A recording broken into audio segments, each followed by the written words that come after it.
Good morning from before sunrise here at the Magic Kingdom. Actually, the sun is just coming up, as you guys can see in the background. I'm in the parking lot of the Transportation and Ticket Center. We are walking over to Magic Kingdom. Well, we're gonna take the monorail, but we're doing something we've never done before. We're doing a tour at the Magic Kingdom. I picked this short one to do first, just kind of like test the waters. And if it goes well, we'll come back and do more tours. This is the Marceline to Magic Kingdom tour. It's kind of like a mini version of the Keys to the Kingdom tour. We're gonna get some backstage looks at some various attractions. They say the classic attractions. I know we're gonna go into Haunted Mansion. I don't know how much of the backstage stuff I can show you at Haunted Mansion. Whatever I can't show you guys, I will tell you guys about when I can film, when we're back on stage or in the Magic Kingdom. We're here a little bit early because they haven't even started letting people into Main Street yet. Normally they let you onto Main Street to start shopping. I don't know what time they start doing that. Maybe at 7:45? We have to be at the Town Square Theater at 7:45. I don't know. We'll see. Just let everybody in at 7:45. Ladies and gentlemen, boys and girls, in just 10 minutes, all of the lands of the Magic Kingdom will be opening. We encourage you to make your way to Cinderella Castle for a very special presentation. Thank you. Just kidding, it was 7:50. Here we are entering Magic Kingdom first thing in the morning, but we're not going anywhere other than right here to the Town Square Theater. My button pin that I got and my backstage pass and my listening device is in here too, is what they said. I guess the tour guide has a microphone on and then we can hear them using this. We're following the tour guide. He has a standing over here by Lady and the Tramp's paw prints just outside of Tony's Town Square. Down Main Street, USA. It's a perfect place to talk about Walt Disney and his youth. And if you really look closely to the details, you can find that story being told everywhere. Like over here, you'll see this beautiful horse. Does anybody know what this horse is? It's a hitching post? Here, it's a hitching post. This is where you tie up your horse or your carriage before you went into one of these shops. But if you pay close attention elsewhere on Main Street, USA, you're going to see motorized vehicles that are also wandering the streets, right? You're going from one form of transportation to another, showing that optimism, showing that excitement and enthusiasm to step forward. Another great example is right up above it. If you look over here at our lamp, it looks like a gas lamp inside. Some of you guys have noticed that walking down the street. But you also notice, at night, we have the entire outside of the buildings lined with electric snap-on lights. So we have gas lamps, 2 electric lights, another way that we're showing that advancement. Now we're about to head over into Liberty Square, and as we do, we're going to be stepping over the bridge backwards in time.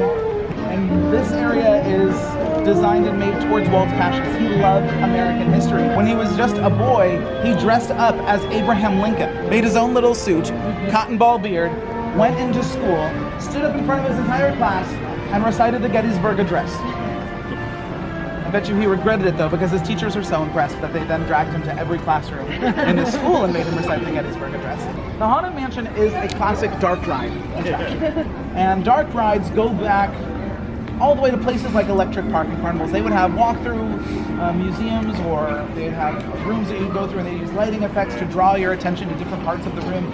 We've taken that idea of the dark ride, and I think the biggest addition that we've added on is the element of a story. And that story has already started.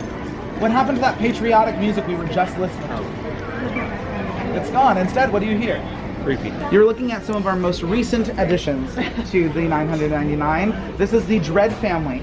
And this story here isn't just about a bunch of marble busts in a graveyard. It's a murder mystery, and it's left for you to solve. Uncle Jacob's epitaph down below reads, Uncle Jacob, green was the poison he had swallowed. He went first, the others followed. His killer's face he surely knew. Now try to discover who killed who. The clue is actually in the first line of his epitaph. It said, greed was the poison he had swallowed. So who do you think got to Uncle Jacob? Yeah, you go over here to Birdie, you see the poisonous snake around his neck, absolutely. And then, if that was enough of a clue, there's a vial of poison above his name.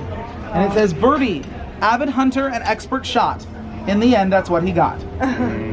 So who do you think got to Birdie then? The money went from Uncle Jacob, now he's got it. People are after him. Who got to Birdie?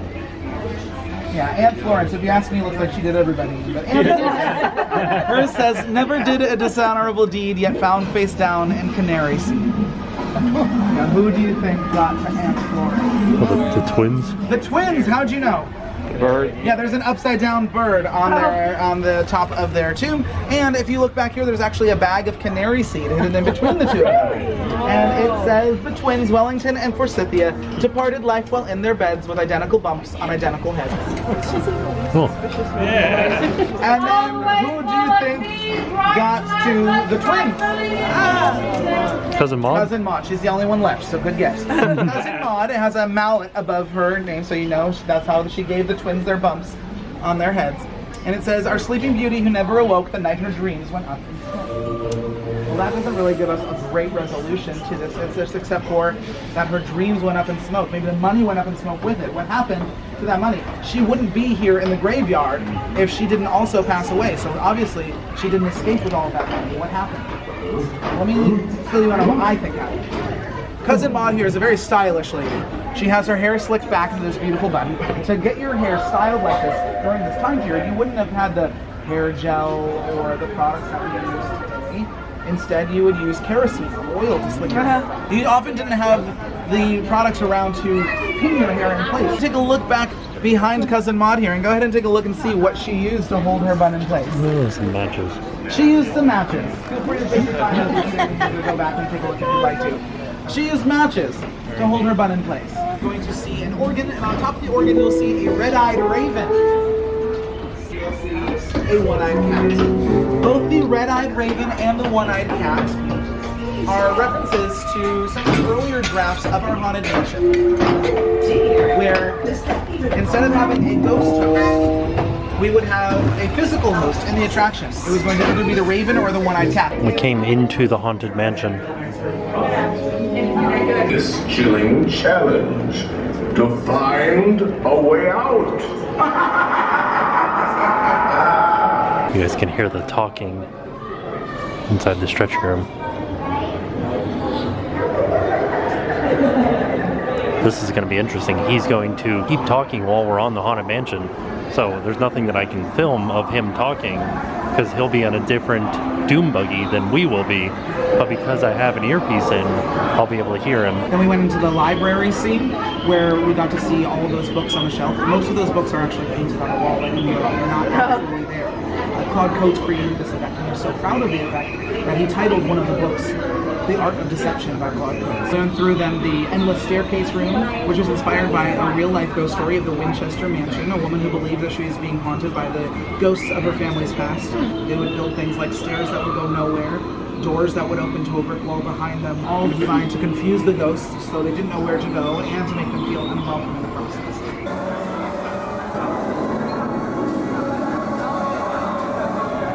Attic scene where we see Constance Hatchway, who's on the search for wealth. Every husband that she has a larger dowry. Each husband that she has also gives her an additional strand of pearls. So if you look at the portraits of Constance, the first portrait has one strand of pearls, the second has two, until you see her all the way in the 5 strands of pearls around her neck, symbolizing all the wealth that she was able to accumulate over time. Then we had rotate backwards out of the attic window down to the graveyard. As you turn and rotate forward, you see the hitchhiking ghosts. And to the left of them is a portrait of Cousin Maud, and it's very dimly lit, so even if you did hear me, you might not be able to see her. She's in a portrait, but very dimly lit, and it's actually Cousin Maud holding up a match with the mansion back behind her. So she started the fire, but she escaped with all the money. That was really amazing. We just went backstage at the Haunted Mansion. We got to see how the ballroom scene worked, and it's a Pepper's Ghost effect where they have actual audio animatronics underneath the track and above the track, and they use a highly reflective piece of glass to kind of project that image out so that you can see it. It looks like they are in the ballroom, when in all reality they were just underneath the track, and we could see all the audio animatronics.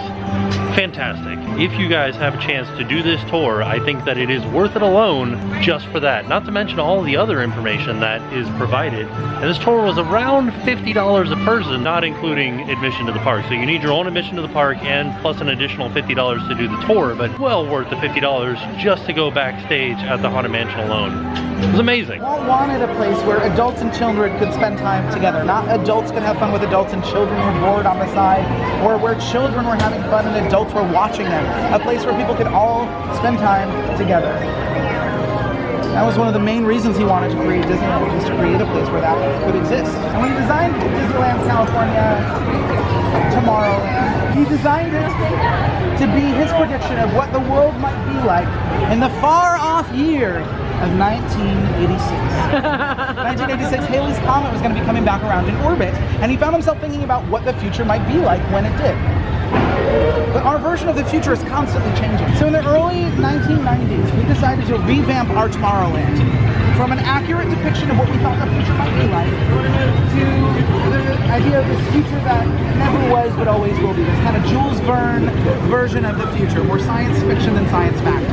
Bob Gurr, who created a lot of the vehicles for Disneyland, an incredible Imagineer, was working on building the monorail and could not get it to make a full loop around its track. It kept breaking down. And they'd have to tow it back into the station.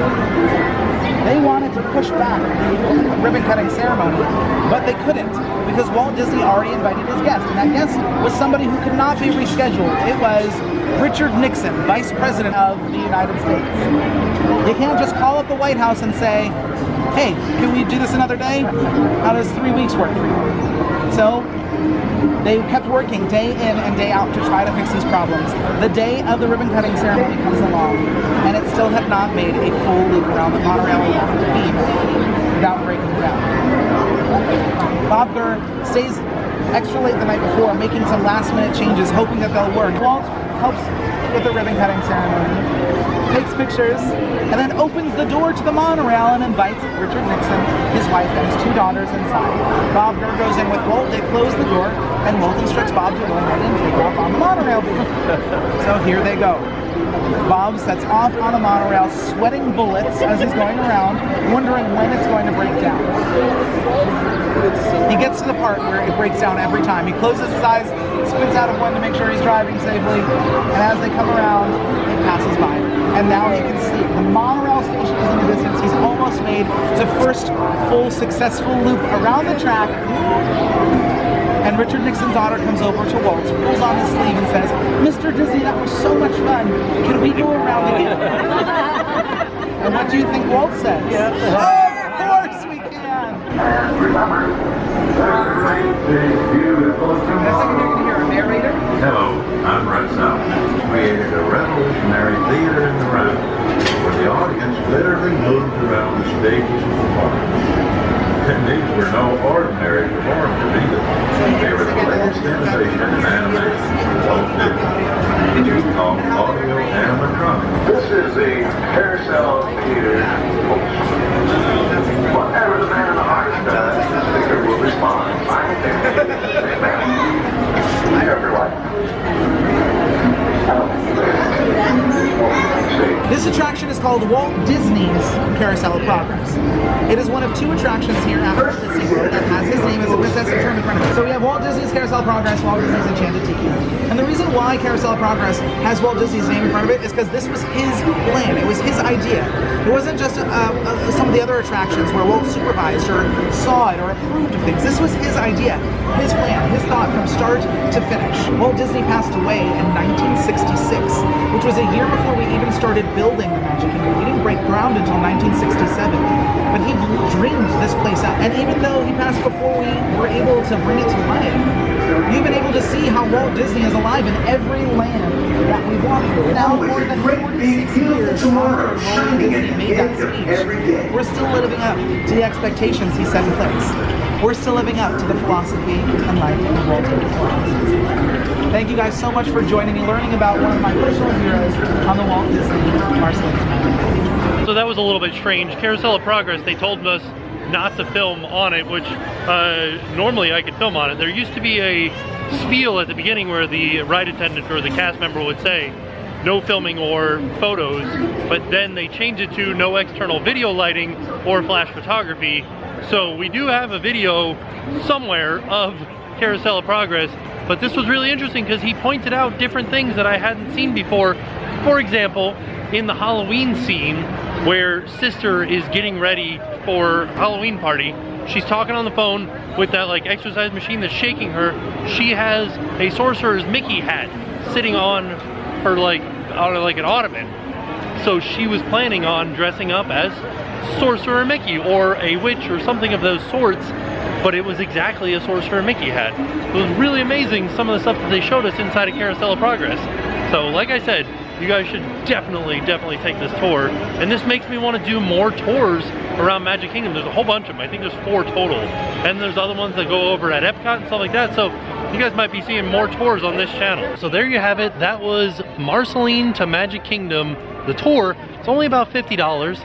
I highly recommend it. Like, if you have an extra day, it only took about 3 hours too, so if you have an extra day in the Magic Kingdom or at Disney and you want to learn a lot, like learn a lot about the Magic Kingdom, how Walt planned out the Magic Kingdom, how Walt was involved in the Magic Kingdom, even though the Magic Kingdom broke ground after Walt Disney's death, there is a lot of Walt in this park still, and originally I hadn't seen that. So, highly recommend it. Come do Marceline to Magic Kingdom. And with that being said, we are off, and we'll see you guys tomorrow. And now it's time to pay the price.